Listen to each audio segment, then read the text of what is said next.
ஒரு ஈக்குவல் டுவால் நான் 1 hour waste பண்ணிட்டாங்க. நான் பைத்தான் கற்றுக்க ஆரம்பித்தப்போ எழுதுன ஒரு ப்ரோக்ராமில் 2 வேல்யூ ஈக்குவலான்னு கம்பேர் பண்ண ட்ரை பண்ணுறப்போ print of x equal to ஒய்ன்னு போட்டேன். பட் எரர் தான் வந்துச்சு. கடைசியில் தான் கம்பேர் பண்ணுறதுக்கு ஒரு ஈக்குவல் டு இல்லை 2 ஈக்குவல் டு யூஸ் பண்ணோன்னே கண்டுபிடிச்சேன். ஒரே அசிங்கமாக போச்சு குமார் மொமெண்ட்டாக இருந்துச்சு. ஆனால் கற்றுக்கிறதுல என்ன அசிங்கம், வேறு என்னெல்லாம் ஆப்ரேட்டர்ஸ் இருக்குதுன்னு கற்றுக்க ஆரம்பிச்சிட்டேன். அப்படி நான் கற்றுக்கிட்ட எல்லா ஆப்ரேட்டர்ஸையும் பற்றி தான் இந்த வீடியோவில் உங்களுக்கு சொல்லித்தர போகிறேன். ஸோ இன்றைக்கி லெட்ஸ் அண்டர்ஸ்டாண்ட் ஆல் திஸ் சிம்பிளாக ரியல் லைஃப் எக்ஸாம்பிள்ஸ் வச்சு. முதல்ல ஆப்ரேட்டர்னால் என்னென்னா அது ஒரு ஸ்பெஷல் சிம்பிள். நம்ம கோடில் இருக்க வேல்யூஸ் ஆர் வேரியபிள்ஸ் வச்சு ஏதாச்சும் கால்குலேஷன் பண்ணணும், இல்லைனா ஏதாச்சும் ஆப்ரேஷன் ரன் பண்ணணுன்னா இந்த சிம்பிள்ஸை யூஸ் பண்ணி நம்ம பண்ணிக்கலாம். இப்போது ஃபார் எக்ஸாம்பிள் 2 நம்பரை ஆட் பண்ணுறதுன்றது ஒரு ஆப்ரேஷன். இதுக்கு யூஸ் பண்ணுற ப்ளஸ் சைன் வந்து ஒரு ஆப்ரேட்டர். 2 நம்பர் ஈக்குவலாக இல்லையா அப்படின்னு செக் பண்ணுறது ஒரு ஆப்ரேஷன். இதுக்கு யூஸ் பண்ணுற டபுள் ஈக்குவல் டு ஒரு ஆப்ரேட்டர். இது மாதிரி பைத்தானில் இன்னும் நிறைய ஆப்ரேஷன்ஸ் இருக்குது. அண்ட் அதெல்லாம் பண்ணுறதுக்கு என்ன ஆப்ரேட்டர்ஸ்லாம் யூஸ் பண்ணலாம் இதெல்லாம் பற்றி தான் டீட்டெயிலாக பார்க்க போகிறோம் இந்த வீடியோவில். முதல்ல இந்த ஆப்ரேட்டர்ஸ்லாம் நம்ம 4 குரூப்பாக பிரிச்சுக்கலாம். Arithmetic, assignment, comparison and logical அப்படின்னு. முதல்ல அரித்மெட்டிக் பற்றி பார்க்கலாம். இப்போது ஒரு கால்குலேட்டரில் என்னென்ன கீஸ்லாம் இருக்கும்? பேசிக்காக ப்ளஸ் இருக்கும், மைனஸ் இருக்கும், இன்டூ, டிவைடு, பவரு இதெல்லாமே இருக்கும்ல.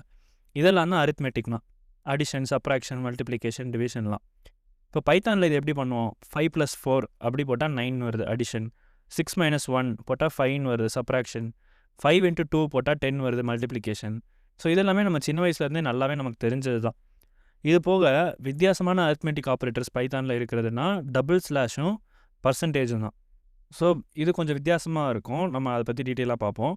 ஸோ டபுள் ஸ்லாஷ்னால் ஃப்ளோர் டிவிஷன் பண்ணுறது. அதாவது இப்போ எக்ஸாம்பிளுக்கு சொல்லணும்னா நார்மல் டிவிஷன் எப்படி பண்ணுவோம்? 6/4 அப்படின்னு போடுவோமா? இதை போட்டோன்னா நமக்கு 1.5 வரும் ரிசல்ட்டு. ஆனால் இதுவே ஃப்ளோர் டிவிஷனில் 6/4 அப்படின்னு போட்டால் 1 தான் வரும். அதாவது 1.5ஓட ஃப்ளோர் வேல்யூ வரும். இன்னொன்று டீட்டெயிலாக சொல்லணும்னா இப்போ நம்ம ஒரு நம்பரை வந்து இன்னொரு நம்பரால் டிவைட் பண்ணுறப்போ ஒரு கோஷன்ட்டும் ரிமைண்டரும் கிடைக்கும் இல்லையா? ஸோ ஃப்ளோர் டிவிஷனில் நமக்கு கோஷன்ட் என்ன இருக்கோ அதுதான் வந்து ரிசல்ட்டாக வரும். இப்போது 6/4 அப்படின்னு நம்ம பண்ணுறப்போ 6ஐ 4ஆல் டிவைட் பண்ணால் வர கோஷன்ட் வேல்யூ 1 தான் வந்து ஃப்ளோர் டிவிஷனோட ரிசல்ட்டாக வரும். அவ்வளோதான் ஃப்ளோர் டிவிஷன்னா. இப்போ நமக்கு ஒரு ரிமைண்டர் வேல்யூவும் இருக்கும் இல்லையா? 2ன்ற ரிமைண்டர் வேல்யூ. ஸோ அது கிடைக்கிறதுக்கு தான் நம்ம பர்சன்டேஜ் யூஸ் பண்ணுறோம். ஸோ இந்த பர்சன்டேஜை வந்து நம்ம மாடுலஸ் ஆப்ரேட்டர்னு சொல்லுவோம் பைத்தானில். ஸோ 6/4 அப்படின்னு போட்டால் நமக்கு வந்து 2ன்ற ரிசல்ட் கிடைக்கும். ஸோ இவ்வளோ தான் அரித்மெட்டிக் ஆப்ரேட்டர்ஸ்லாம். அண்ட் முக்கியமான விஷயம் என்னென்னா ஆப்ரேட்டர்ஸ்லாம் நீங்கள் ஹேண்ட்ஸானாக ப்ராக்டிஸ் பண்ணி அதை ஃபெமிலரைஸ் பண்ணிக்கிறது தான் ரொம்ப ரொம்ப இம்பார்ட்டண்ட். ஏன்னா நிறையா சுச்சுவேஷன்ஸில் பெரிய ஃபங்க்ஷன்ஸோ லைப்ரரிஸோ எதுவுமே தேவைப்படாது. சிம்பிளாக ஆப்ரேட்டர்ஸை கம்பைன் பண்ணிவிட்டு நம்ம ஒர்க் கம்ப்ளீட் பண்ணிடலாம். ஸோ ஆப்ரேட்டர்ஸோட ஸ்ட்ரென்த்தை புரிஞ்சுக்கிறது ப்ராக்டிஸ் பண்ணுறதோட தான் ஈஸியாக கோடிங் ஃப்ளோ வரும். Okay, moving on. Next group வந்து அசைன்மெண்ட் ஆப்ரேட்டர்ஸ். அசைன் பண்ண யூஸ் பண்ணுறது assignment operator. For example equal to நம்ம நிறையா யூஸ் பண்ணியிருக்கோம் இது வரைக்குமே. நம்ம என்ன பண்ணுறோம்? ஒரு வேரியபிள் க்ரியேட் பண்ணோன்னா நம்ம பண்ணுற ஃபர்ஸ்ட் விஷயமே ஈக்குவல் டு போட்டு வேல்யூ போடுறது தான். அதாவது வேரியபிள் நேம் போட்டு அப்புறம் ஈக்குவல் டு போட்டு என்ன வேல்யூ சேவ் ஆகணும் அதுக்கு அப்படின்னு கொடுக்குறோம். ஸோ இங்கே இந்த ஈக்குவல் டு தான் அசைன்மெண்ட் ஆப்ரேட்டர். இதே மாதிரி இன்னும் நிறைய டிஃப்ரெண்ட்டான அசைன்மெண்ட் ஆப்ரேட்டர்ஸ் பைத்தானில் இருக்குது. அதெல்லாம் தான் நம்ம பார்க்க போகிறோம் எக்ஸாம்பிளோட. இப்போ ஒரு கேமே நம்ம ஒரு எக்ஸாம்பிளாக எடுத்துக்கலாம். நான் சின்ன வயசில் வெறித்தனமாக சப்வே சர்ஃபர்ஸ் விளையாடுவேன். அதையே எக்ஸாம்பிளாக வச்சுப்போம். இப்போது கேம் ஸ்டார்டிங்கில் உங்கள்கிட்ட 0 காயின்ஸ் இருக்கும். நீங்கள் ட்ராக்கில் ஓடுறப்போ காயின்ஸ் எடுப்பீங்கல்ல, அதில் ஒவ்வொரு காயினும் பிக் பண்ண உங்கள் காயின் கவுண்ட் வந்து இன்க்ரீஸ் ஆகும். ஸோ டோட்டலாக 10 காயின்ஸ் எடுத்திருக்கீங்கன்னு வச்சுக்கோங்க. அதை அப்டேட் பண்ண காயின்ஸ் += 10 அப்படின்னு நான் போடுறேன். ஸோ இப்படி பண்ணுறதால 10 காயின்ஸ் ஆட் ஆகிரும். பட் ஆனால் எப்படி ஆட் ஆகும்? எப்படி காயின்ஸில் போய் அது ஆட் ஆகும்? அதை பற்றி டீட்டெயிலாக சொல்கிறேன்.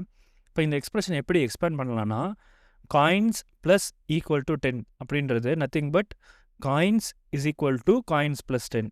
ஸோ இப்போ என்ன நடக்குதுன்னா காயின்ஸோட வேல்யூஸில் 10 ஆட் பண்ணி திரும்ப காயின்கே அசைன் பண்ணுறோம். ஏன்னா நம்ம அப்டேட் பண்ண வேண்டியது காயின்ஸை தான். அண்ட் திரும்ப அது கரெக்டாக ரிஃப்ளெக்ட் ஆகணும் நம்ம ஆட் பண்ண அப்புறம். அதனால தான் காயின்ஸோட ஆட் பண்ணிவிட்டு திரும்ப காயின்ஸ்லேயே அசைன் பண்ணுறத ஷார்ட் ஃபார்மாக காயின்ஸ் += 10 அப்படின்னு போடுறோம். எனக்கு நல்லா ஞாபகம் இருக்குது, நான் ஹார்ஸ் டுகெதர் ஒன்றா உட்காந்து விளையாடி ஒரு 6 digit ஸ்கோர் எடுத்தேன். அதான் என்னோடய ஹையஸ்ட்டு. இதே மாதிரி நீங்கள் சப்வே சர்ஃபர் விளையாடி இருந்தால் உங்கள் ஹையஸ்ட் ஸ்கோர் என்னென்னு கமெண்ட்ஸில் சொல்லுங்கள். Okay, back to operators. இப்போது திடீர்னு ஒரு அப்ஸ்டக்கில் நீங்கள் மோதிட்டீங்கன்னு வச்சுக்கோங்க. அப்போ கேம் ஓவர் ஆயிரும். திரும்ப நீங்கள் அங்கேருந்து கண்டினியூ பண்ணுறதுக்கு உங்களை ரீவைவ் பண்ண 5 காயின்ஸ் கேட்குதுன்னா திரும்ப நம்ம காயின்ஸ்லேருந்து தானே அதை சப்ராக்ட் பண்ணணும், அதை அப்டேட் பண்ணணும் இல்லையா? ஸோ அதுக்கு நம்ம என்ன பண்ணலான்னா காயின்ஸ் மைனஸ் ஈக்குவல் டு 5 அப்படின்னு போடலாம். அதாவது இங்கே நம்ம வந்து காயின்ஸ்லேருந்து மைனஸ் பண்ணிவிட்டு திரும்ப அதிலே அப்டேட் பண்ணுறோம். ஸோ அதுக்கு தான் ஷார்ட் ஃபார்மாக காயின்ஸ் மைனஸ் ஈக்குவல் டு 5 அப்படின்னு போட்டிருக்கோம். ஸோ சிமிலர்லி இதே மாதிரி star equal to, slash equal to, double slash equal to, modulus equal to, இது எல்லாமே இருக்குது அசைன்மெண்ட் ஆப்ரேட்டர்ஸில். ஸோ திரும்பவும் சொல்கிறேன், எல்லா ஆப்ரேட்டர்ஸும் நீங்கள் ஹேண்ட்ஸ் ஆனால் கோட் பண்ணி அண்டர்ஸ்டாண்ட் பண்ணிங்கன்னா இன்னும் பெட்டராக புரியும். அதுவும் டிஃப்ரெண்ட்டான வேல்யூஸை வச்சு நீங்கள் தான் ட்ரை பண்ணுங்கள். ஏதாச்சும் டவுட்ஸ் இருந்துச்சுன்னா கீழே கமெண்ட்ஸில் சொல்லுங்கள். அடுத்து இருக்கிறது தான் கம்பேரிசன் ஆப்ரேட்டர்ஸ். பேர்லேயே இருக்குது கம்பேர் பண்ண யூஸ் பண்ணுறதுன்னு. நம்ம என்னெல்லாம் கம்பேர் பண்ணுறோம் ஒரு ஸ்டூடெண்ட்டாக யோசிச்சு பாருங்களேன். நம்ம ஃப்ரெண்டும் நம்மளும் ஒரே மார்க்காக கம்பேர் பண்ணுறோம், அவங்களோட கம்மியாக ஜாஸ்தியானு கம்பேர் பண்ணுறோம், அப்படியோ இல்லையா அட்லீஸ்ட் பாஸ் மார்க்கோட ஜாஸ்தியாக எடுத்துருக்கோமான்னு கம்பேர் பண்ணுறோம். இப்போ இதெல்லாம் வந்து நம்ம எப்படி நம்ம ஆப்ரேட்டர்ஸ் யூஸ் பண்ணி பண்ணலான்னு பார்ப்போம். இதே கோடாக போட்டுக்கலாம். முதல்ல நம்ம மார்க்கையும் ஃப்ரெண்ட் மார்க்கையும் இன்புட்டாக வாங்கிக்கலாம், ஹோல் நம்பர்ஸ்னே வச்சுக்கலாம்.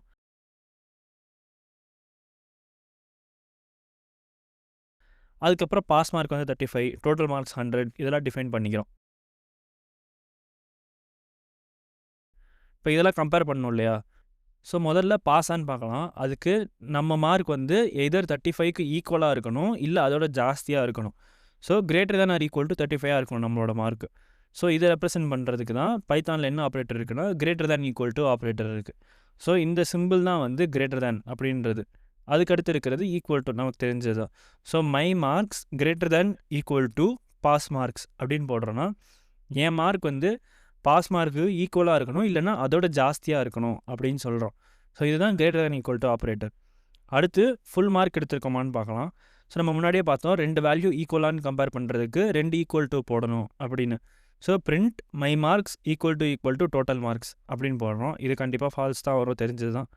அடுத்து வந்து நம்ம 2 வேல்யூ சேம் இல்லை அப்படின்றதுக்கு நாட் ஈக்குவல் டு போடணும். அது எப்படி ரெப்ரசென்ட் பண்ணணும்னா எக்ஸ்க்ளமேட்டரி மார்க் போட்டு பக்கத்தில் ஈக்குவல் டு போடணும். இதுதான் நாட் ஈக்குவல் டுவான்னு செக் பண்ணுறதுக்கு யூஸ் பண்ணுறது.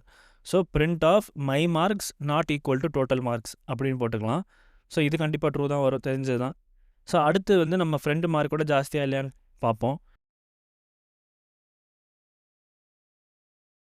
ஸோ அதுக்கு இந்த 2 ஸ்டேட்மெண்ட்டு போடுறேன். My marks greater than or equal to friends மார்க்னா ஃபஸ்ட்டு ஸ்டேட்மெண்ட் ட்ரூன்னு வரும். My marks less than or equal to friends மார்க்னா செகண்ட் ஸ்டேட்மெண்ட் ட்ரூன்னு வரும். ஸோ இதை ரன் பண்ணாலும் நமக்கு தெரியுது மை மார்க்ஸ் இஸ் லெஸ்ஸர் தான் ட்ரூன்னு வருது. ஸோ இதெல்லாம் தான் வந்து கம்பேரிசன் ஆப்ரேட்டர்ஸ். ஸோ இது வரைக்கும் நம்ம 3 டைப்ஸ் பார்த்துட்டோம். இதெல்லாம் பேஸ் பண்ணி உங்களுக்கு ஒரு குட்டி எக்ஸசைஸ் கொஷின். ஸோ நான் டிஸ்கிரிப்ஷன்லேயும் இந்த கோடை ஆட் பண்ணியிருக்கேன். இந்த கோடை ரன் பண்ணி உங்களுக்கு என்ன அவுட்புட் வருதுன்னு கமெண்ட்ஸில் சொல்லுங்கள். கரெக்டாக சொல்கிறீங்களா பார்க்கலாம். இப்போது நம்ம ஃபைனல் குரூப்பாக லாஜிக்கல் ஆப்ரேட்டர்ஸ் பற்றி பார்ப்போம். லாஜிக்கல் ஆப்ரேட்டர்ஸ்லாம் கண்டிஷன்ஸ் பேஸ் பண்ணி ஆப்ரேஷன்ஸ் எக்ஸிக்யூட் பண்ண யூஸ் பண்ணுறது. 1 or more கண்டிஷன்ஸை கம்பைன் பண்ணி ஒரு ஆப்ரேஷன் ரன் பண்ண லாஜிக்கல் ஆப்ரேட்டர்ஸ் யூஸ் பண்ணிக்கலாம். இன்னும் டீட்டெயிலாக சொல்கிறேன். மொத்தமாக 3 லாஜிக்கல் ஆப்ரேட்டர்ஸ் இருக்குது பைத்தானில். அண்டு, ஆர், நாட் அப்படின்னு. இப்போது ஒரு எக்ஸாம்பிள் எடுத்துப்போம் இதுக்கும். நீங்கள் ஆன்லைன் வந்து ஒரு மொபைல் வாங்குறீங்கன்னு வச்சுக்கோங்க. என்னென்ன கண்டிஷன்ஸ்லாம் வச்சுருப்போம் நம்ம மொபைல் வாங்குறதுக்கு முன்னால்? மொபைல் வந்து நம்ம பட்ஜெட் ஒரு 20,000னா அதுக்குள்ளே இருக்கணும். அப்புறம் நம்ம வாங்குகிற டைமில் அந்த மொபைல் வந்து ஒரு சேலில் இல்லை ஆஃபரில் இருக்கணும். இதெல்லாம் நம்ம செக் பண்ணோம் இல்லையா? ஸோ இந்த கண்டிஷன்ஸ்லாம் இருந்துச்சுன்னா நம்ம வாங்கலாம்னு டிசைட் பண்ணுவோம். ஸோ இதே நம்ம எப்படி கோடாக எழுதலான்னு பார்ப்போம். So on sale equal to ட்ரூன்னு வச்சுக்கலாம். அதாவது சேல் போயிட்டுருக்குன்னு. அதுக்கப்புறம் அந்த மொபைலோட ப்ரைஸ் வந்து 15,000ன்னு வச்சுக்கலாம். ஸோ நம்ம கண்டிஷன் வந்து என்னது? சேலில் இருக்கணும் அண்ட் ஃபோன் வந்து நம்ம பட்ஜெட் 20,000க்குள்ளே இருக்கணும் அப்படின்றது. ஸோ இந்த 2 கண்டிஷனும் சாட்டிஸ்ஃபை ஆனால் தான் நமக்கு வந்து ப்ரொசீட் பண்ணுறதுக்கு ஓகே. ஸோ அதை ரெப்ரசென்ட் பண்ணுறதுக்கு on sale equal to true and price less than equal to 20,000 அப்படின்னு போட்டுக்கலாம்.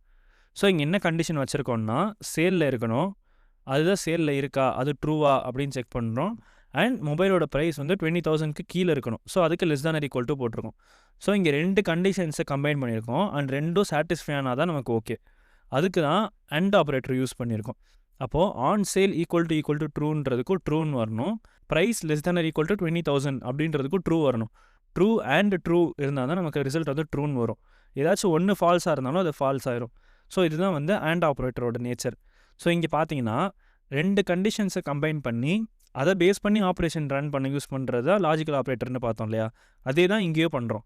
ஸோ 2 கண்டிஷனும் நமக்கு சாட்டிஸ்ஃபை ஆகணும். அதுக்காக நம்ம நடுவில் அண்ட் ஆப்ரேட்டர் யூஸ் பண்ணுறோம். நெக்ஸ்ட்டு வந்து ஆரும் நாட்டும் இருக்குது. அதுவும் அந்த நேம் சஜஸ்ட் பண்ணுற மாதிரியே தான். ஆர்னா ஏதாச்சும் ஒரு கண்டிஷன் சாட்டிஸ்ஃபை ஆச்சுனாலே நமக்கு ஓகே ப்ரொசீட் பண்ணுறதுக்கு அப்படின்னு அர்த்தம்.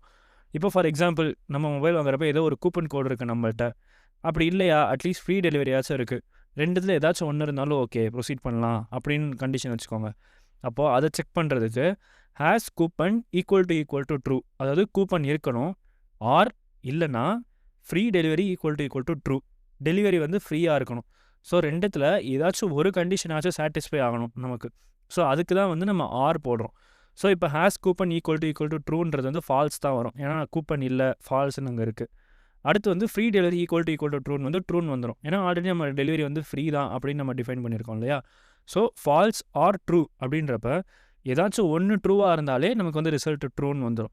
ஸோ இங்கே ஏதாச்சும் ஒரு கண்டிஷன் சாட்டிஸ்ஃபை ஆச்சுனாலே ரிசல்ட் வந்து நமக்கு ஓகேன்னு வருது. ஸோ அதுக்கு தான் வந்து ஆர் ஆப்ரேட்டர் யூஸ் பண்ணுறோம். ஸோ இந்த இடத்துல நமக்கு ட்ரூன்ற ரிசல்ட் வந்துருச்சு. இப்போ ஃபைனலாக நமக்கு இருக்கிற லாஜிக்கல் ஆப்ரேட்டர் வந்து நாட்ன்றது.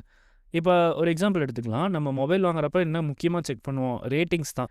கண்டிப்பாக ஃபோன் வந்து அதோட ரேட்டிங் 4 ஸ்டார்ஸ்க்கு கீழே இருக்கக்கூடாது. அதை செக் பண்ணுறதுக்கு தான் நம்ம நாட் ஆப்ரேட்டர் யூஸ் பண்ண போகிறோம். நாட்னா நம்ம கண்டிஷன் சாட்டிஸ்ஃபை ஆகலைன்னா ப்ரொசீட் பண்ணணும்னு சொல்கிறதுக்கு. இப்போ ரேட்டிங் வந்து 4 ஸ்டார்ஸ்க்கு கம்மியாக இல்லைனா தான் ப்ரொசீட் பண்ணணும் அப்படின்னு சொல்கிறது தான் வந்து நாட் ஆப்ரேட்டர் யூஸ் பண்ணி நம்ம பண்ண போகிறோம். இப்போ நம்ம வேரியபிள் டிஃபைன் பண்ணிக்கலாம். Less than 4 stars equal to ட்ரூன்னு வச்சுப்போம். இந்த கேஸில் நம்ம கண்டிஷன் படி என்ன இருக்கணும், மொபைலோட ரேட்டிங் வந்து 4 ஸ்டார்ஸ்க்கு கம்மியாக இருக்கக்கூடாது.